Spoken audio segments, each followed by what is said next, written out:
Kasabising Farm Resorts. Ayan, ang ganda na, oh.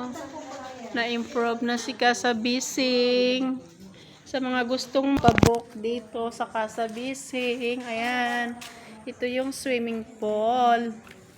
Wala pa tayong tubig dito dahil wala pa pong nakabook. Ayan.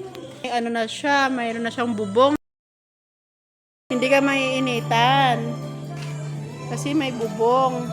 Ito naman yung pang adults dito, malalim to. O yan. Maganda dito, may privacy ka talaga dito kapag ikaw ay nandito, nagpa-book ka dito, magkakaroon ka ng privacy. Ayan. Ito yung Kasabising Farm Resorts.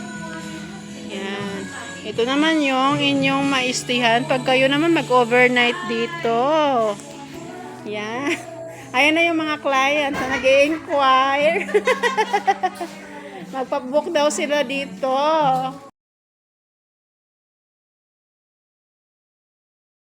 Ayan. Kung may mga birthday, binyag, kasal, pwede kayo dito magpa-book.